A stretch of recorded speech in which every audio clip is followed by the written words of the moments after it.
I'm Duran. Oh my god. Hey y'all, what's going on? I'm Duran with DuranSafari.com, where I'll help you design smarter, not harder. So I was searching for a video to make this week, and I'm scavenging Pinterest trying to find like a cool effect to make a tutorial on. But guys, there's only so many effects, right, in the Photoshop world. And I thought, why not get a little more personal with y'all and do a mini Q&A. So this is just going to be off rip, me answering a few questions that y'all had for me on an Instagram story that I posted a while back. I feel like you guys have a lot of questions for me and I want to answer them. So before we start, if that sounds like you, go ahead and hit my Discord. I have a design Discord group with over 1,000 members, something like that, maybe 3,000. I don't know. We got a lot of people in there. So go ahead and join that. The link will be in the description, and go ahead and ask your questions in the Q&A channel. They can be about design, about freelance, about the business side of design, or even my personal life, or if you've got some personal questions about yourself that you'd like me to answer. I'm not a therapist, but go ahead and ask whatever you want to ask me, really. I want to answer your questions, and I want to get to know y'all more, and I want y'all to get to know me more. So let's get right into this. I've compiled a list of a few questions from that Instagram story from a while back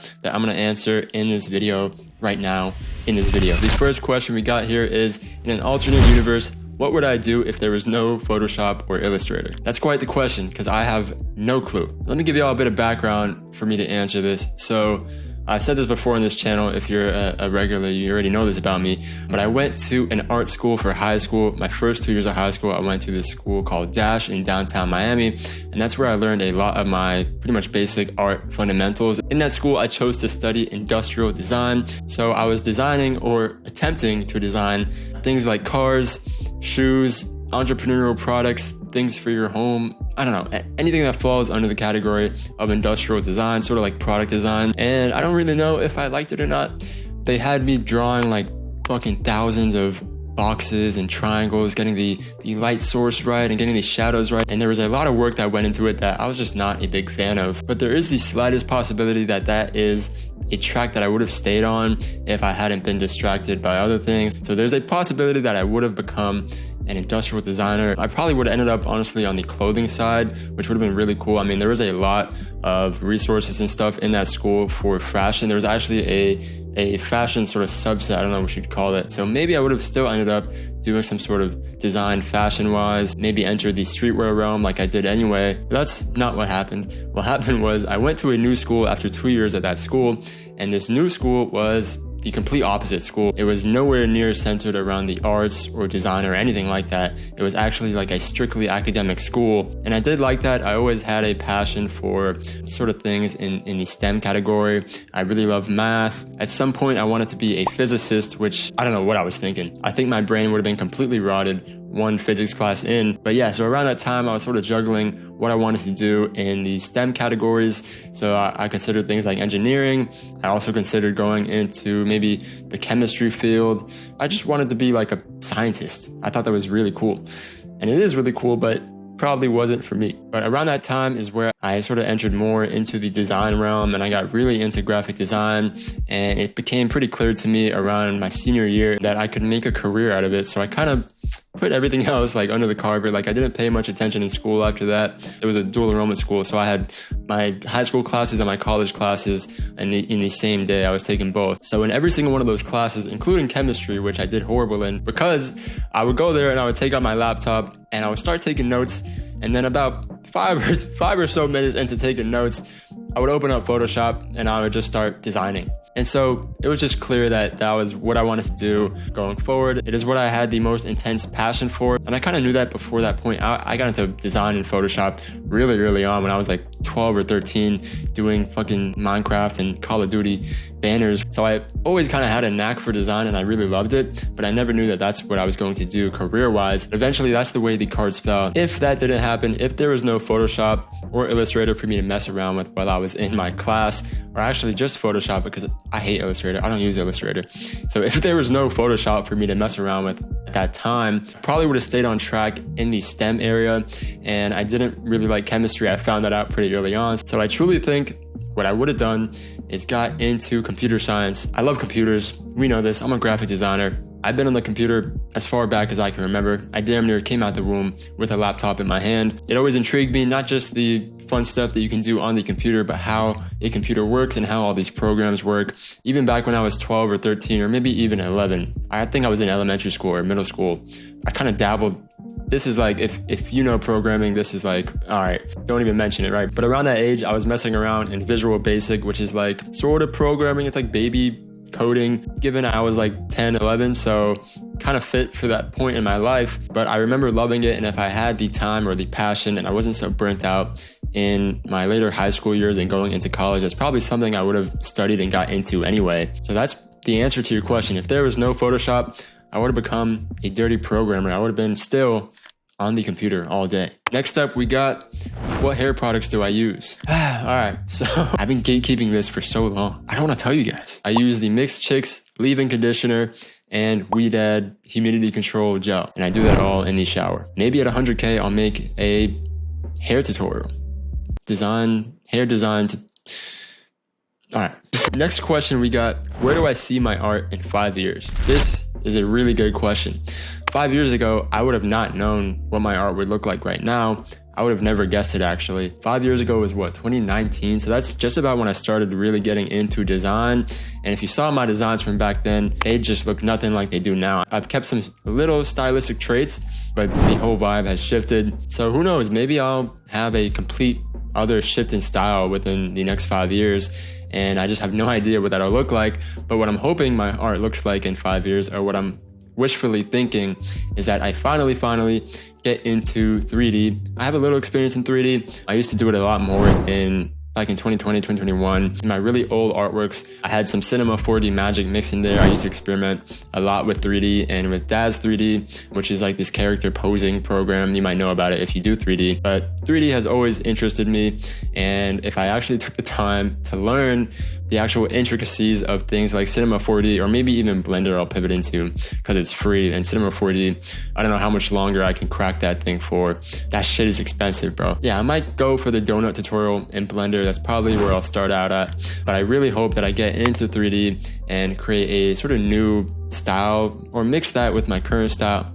I don't know. Once I do it, that's where I'll figure all this out. But I'm hoping that I can find another passion within the design realm in 3D and mix that with my current knowledge of Photoshop to create some truly unique stuff. And like I said, maybe have another shift in style. And I also really want to get a lot more into mixed media. I do have a background in the fine arts, which helps me a lot with my current mixed media artworks, but I haven't really experimented too much, I'd say. And it's been a long while since I have done some actual mixed media.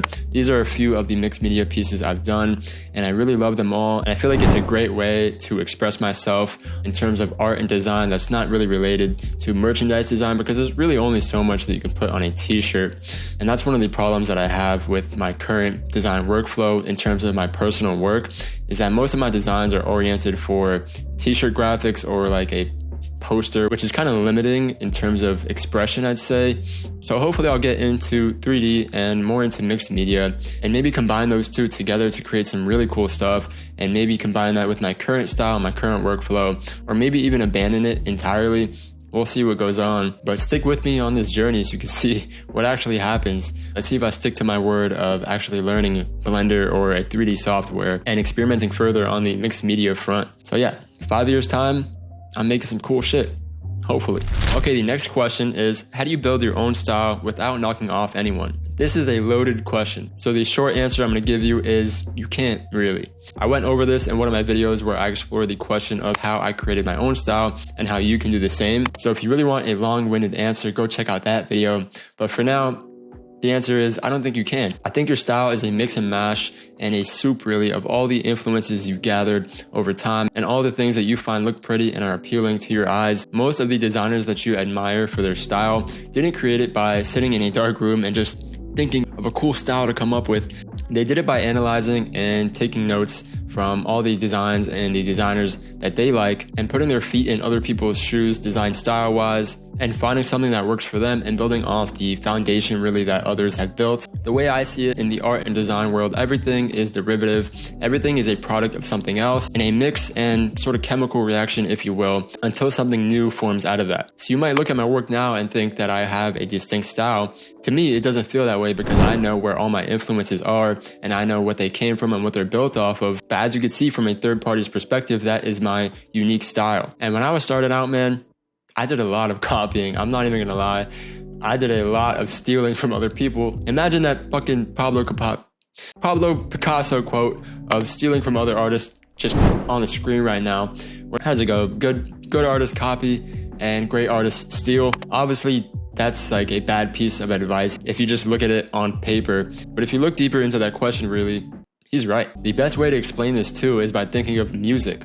So all of your favorite musicians too, they were influenced by their favorite musicians, and their distinct style is the soup of all their influences put into one thing, and then they also experiment out of that and end up creating something new from it. I would recommend, if you're really trying to hone in on that, then go watch my video where I go really deep into that and explore that whole question on a more intricate level. But yeah, it doesn't arise out of thin air. It is something that is created out of a both conscious and unconscious product of all your influences and your taste and art and all forms of media, amongst other things that you've been influenced by over the years. And the final question is, what is the achievement that makes you feel most proud? That would be this, and all of you guys. I am most proud of building such a comprehensive community of like-minded designers and sharing my love for learning with all of you. Being a teacher of some sort is always something that I wanted to do, and obviously I'm not like a professor or anything, this is not official, but I'm extremely proud of this community that I've built around my work, my design tools, and my design education resources.